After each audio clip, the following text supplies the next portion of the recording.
Channel सागर भक्तिमाला में आपका स्वागत है। जय श्री कृष्णा। अब हम कार्तिक महात्म के आगे की कथा सुनेंगे, तो चलिए सुनते हैं। भगवान श्री कृष्ण ने कहा, पूर्व काल में अवंतीपुरी में धनवेश्वर नामक एक ब्राह्मण रहता था। वह रस, चमड़ा और कंबल आदि का व्यापार करता था। वह वैश्यागामी और मदपान आदि बुरे कर्मों में लिप्त रहता था।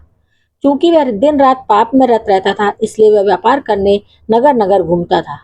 एक दिन वह क्रय विक्रय के कार्य में घूमता हुआ महिष्मतीपुरी में जा पहुंचा, जो राजा महिष ने बसाई थी। वहां पाप नाशनी नर्मदा सदैव शोभा पाती है। उस नदी के किनारे कार्तिक का व्रत करने वाले बहुत से मनुष्य अनेक गांवों से स्नान करने के लिए आए हुए थे। धनेश्वर ने उन सबको देखा और अपना सामान बेचता हुआ वह भी 1 मास तक वहीं रहा। वे अपने माल को बेचता हुआ नर्मदा नदी के तट पर घूमता हुआ स्नान, जप और देवचर्न में लगे हुए ब्राह्मणों को देखता और वैष्णवों के मुख से भगवान विष्णु के नामों का कीर्तन सुनता था।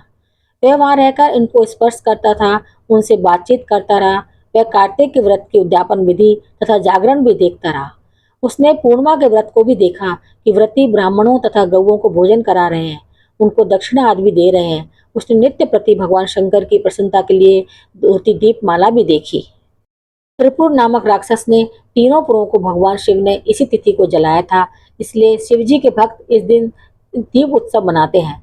जो मनुष्य मुझ में और शिव जी में भेद करता है, उसकी समस्त क्रियाएं निष्फल हो जाती हैं।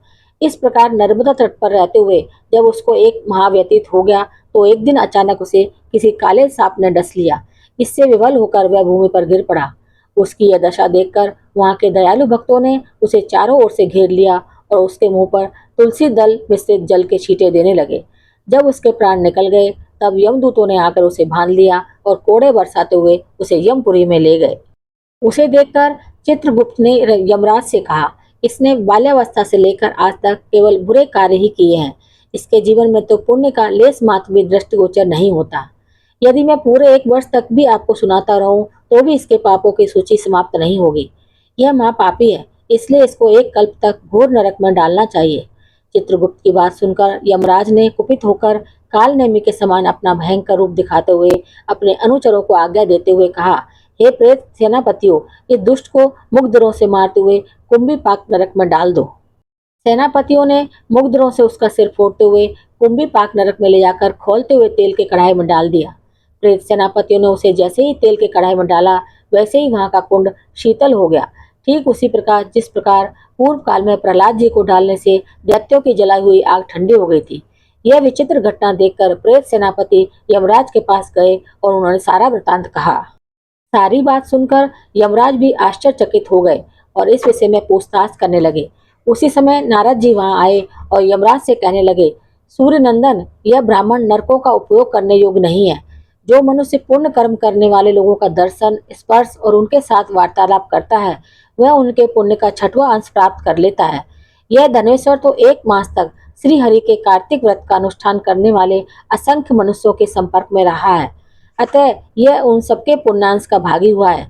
इसको अनिच्छा से पुण्य प्राप्त हुआ है, इसलिए यह यक्ष की योनि में रहे और पाप भोग के रूप में सब नरक का दर्शन मात्र करके ही यम यातना से मुक्त हो जाए।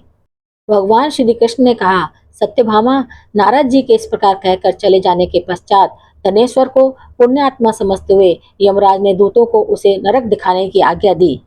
तो ये है कार्तिक महात्म्य के 31 अध्याय की कथा। आगे की कथा अगले अध्याय में सुनेंगे।